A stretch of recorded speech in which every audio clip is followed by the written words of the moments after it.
रायगड जिल्ह्यातील माणगाव तालुक्यातील लोणेरे इथं एका लॉजमध्ये तरुणीची निर्घृण हत्या झाल्याची घटना समोर आली। सोमवारी दुपारच्या सुमारास ही घटना घडली। लॉजमधील खोलीत तरुणीचा मृतदेह रक्ताच्या थारोळ्यात आढळून आल्यानं परिसरात भीतीचं वातावरण निर्माण झाले। मिळालेल्या माहितीनुसार एक तरुण आणि तरुणी लॉजमध्ये आले होते, मात्र काही वेळातच तरुण तिथून फरार झाला। या प्रकरणी आरोपीची ओळख पटली असून त्याच्या शोधासाठी पोलिसांनी 4 पथकं तयार केलेत। घटनास्थळी गोरेगाव पोलीस आणि फॉरेन्सिक टीम दाखल झाले। तपास वेगाने सुरू आहे। तरुणीची ओळख पटवण्याचं कामही सुरू आहे। या घटनेमुळे जिल्ह्यात महिलांच्या सुरक्षेचा प्रश्न पुन्हा एकदा ऐरणीवर आलाय। गोरेगाव पोलीस स्टेशनच्या आधीमध्ये लोणेऱ्यामध्ये एक ओंकार लॉज आहे। त्या लॉजमध्ये एक महिला रक्ताच्या थारोळ्यामध्ये मृतावस्थेत पडलेली दिसली।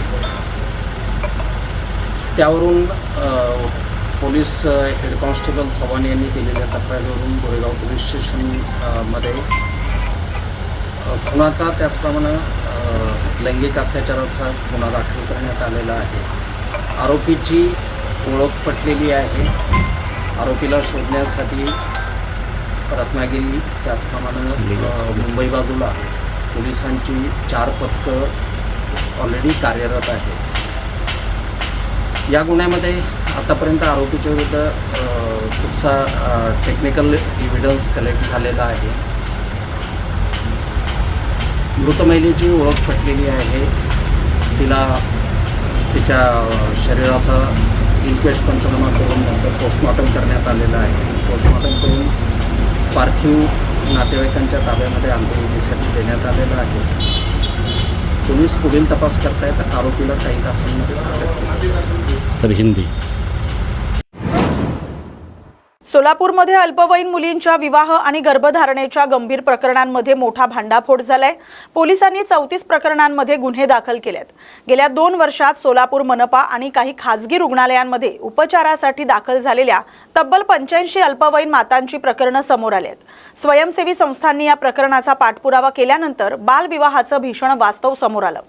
विशेष म्हणजे पीडित मुली अल्पवयीन असल्याचं स्पष्ट असतानाही संबंधित वैद्यकीय अधिकाऱ्यांनी पोलिसांना माहिती न देता कर्तव्यात कसूर केल्याचं प्राथमिक तपासात समोर आलंय। या प्रकरणी सोलापूर, पुणे आणि कोल्हापूर या भागातील 34 घटनांमध्ये पती, नातेवाईक आणि डॉक्टरांविरोधात पोक्सो कायद्याअंतर्गत गुन्हा दाखल करण्यात आलाय। पुढील तपास सोलापूर शहर पोलीस करत आहेत। सोलापूर शहरामध्ये मोहोळच्या महात्मा ज्योतिबा फुले सामाजिक संस्था अशा एक संस्थाकडून आम्हाला एक पत्र मिळालेलं आहे। त्यात सोलापूर शहरात वेगळ्या मेडिकल सेंटर्समध्ये मायनर मुलींच्या गर्भवती झालेल्या मायनर मुलींच्या ट्रीटमेंट झालेल्या अशा जे RTI इन्फॉर्मेशन होतं सोलापूर कॉर्पोरेशनकडून, त्याचा हा एक अर्ज होतो त्याविरुद्ध कारवाई करावी म्हणून। त्यात आम्ही चौकशी करताना आम्हाला हे क्लिअर आढळून आलेलं आहे 34 प्रकरणामध्ये अंडर एज मुलीच्या 18 वयाच्या खालच्या मुलींच्या प्रेग्नन्सी रिलेटेड ट्रीटमेंट वेगळ्या वैद्यकीय शाळात झालेल्या आहे म्हणून। यात कॉर्पोरेशनच्याही आहे आणि काही खाजगी हॉस्पिटल्सचाही उल्लेख आहे। त्या ठिकाणी ट्रीटमेंट झालेलं आहे म्हणून त्यावर आम्ही चौकशी करून संबंधित परिवार ज्यांनी बालविवाह केलं आणि या ठिकाणी ते ट्रीटमेंटसाठी आलं तिकडचे जे मेडिकल ऑफिसर ज्यांना जाणीव असतानाही हे मायनर आहे म्हणून कुठल्याही प्रकारच्या MLC पोलिसला दिलं नाही, या कारणास्तव आम्ही BNS, IPC आणि पोक्सो अंतर्गत प्लस ज्या ठिकाणी लग्न झालेलं आहेत ते बालविवाह प्रतिबंधात्मक कारवाई प्लस ज्यांनी लग्न लावून दिलेले आहेत त्या पर्टिक्युलर परिवाराच्या सदस्य आणि जे संस्था आहे त्यांच्या विरुद्ध आम्ही गुन्हे दाखल केलेले आहेत। आतापर्यंत 10 केसेस दाखल झालेल्या आहेत। MIDC पोलीस स्टेशनला 4, जेल रोडला 3, विजापूर नाका 1, सलगरवस्ती आणि जोडबावी प्रत्येक एक केस दाखल झालेले आहेत। यापैकी एक केस सोलापूर ग्रामीणच्या वळसंगला आम्ही ट्रान्सफर केलेला आहे। तिकडं लग्न झालेले आहेत आणि गुन्हे तिथं घडलेले आहेत। एक केस कोल्हापूर जिल्ह्यात वर्ग केलेला आहे आणि एक केस पुणा ग्रामीण पोलीस युनिटच्या आंबेगाव पोलीस स्टेशनला आम्ही वर्ग केलेला आहे। उर्वरित 24 प्रकरणात आम्ही ते संबंधित परिवारांना बोलवून चौकशी करून त्या आधारावर आम्ही गुन्हे दाखल करून पुढील कारवाई करणार आहे। त्याच्यामध्ये देखील अधिकारी असतो स्टाफ असतो त्यांना देखील आपण आरोपी करणार आहोत. पोक्सो कायदा कलम 21 नुसार पोक्सो रिलेटेड व्हायोलेशन झालेलं आहे असा जाणीव असताना संबंधित अधिकाऱ्यांना म्हणजे पोलिसांना खबर दिलं नसलं तर ते पण आरोपी होणारच आहे. ते कलम 21 खूप स्पष्ट आहे.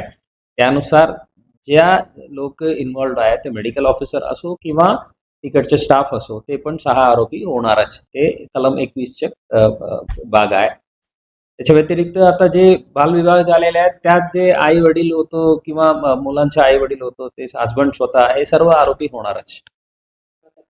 काही आरोपींना ताब्यात आमचे हे तपास व्यवस्थित चालू आहेत. एक गोष्ट आणखी आहे यात कुठल्याही प्रकारच्या आता जे चौकशी तपास चालू आहे त्यातून कुठल्याही प्रकारच्या ह्युमन ट्रॅफिकिंग किंवा अशा प्रकरण आढळून आलेलं नाही आहे. ते परिवारच लग्न लावून दिलेले आहेत आणि हे केले आणि आता जे आहे ते पीडित मुलगी आणि जे संबंधित हस्बंड जे आहेत ते एकत्र आता त्यांच्या फॅमिली चालू आहे. सो कुठल्याही प्रकारच्या अशा ट्रॅफिकिंग करून इथं आणलं आणि जबरदस्ती लग्न केलं किंवा अशा गोष्ट आढळून आलेल्या नाही आहे. या विषयावर CWCनी पण आम्हाला पत्र दिलेले आहेत. त्यांचंही यात खूप सहकार्य आहेत आणि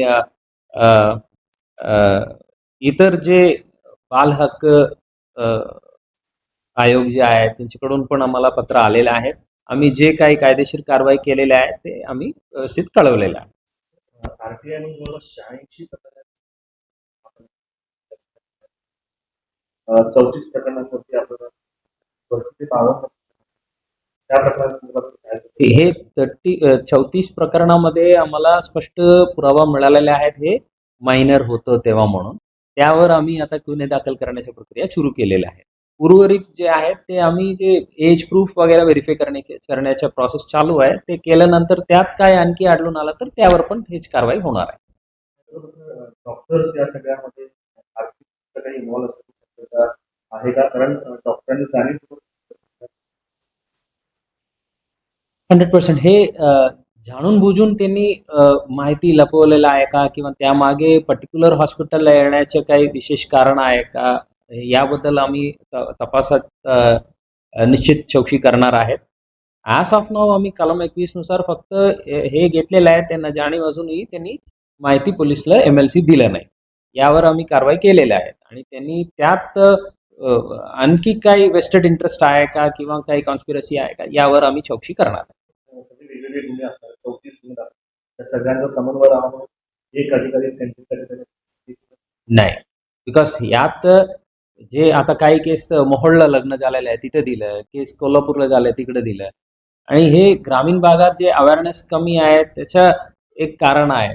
मायनर मुलीला लग्न करून दिलेले आहे आणि त्यानंतर ते प्रेग्नन्सी झाल्यानंतर पर्टिक्युलरली या हॉस्पिटलला का आलं ते महत्त्वाचा मुद्दा आहे तपासासाठी. त्यावर आमची चौकशी राहील.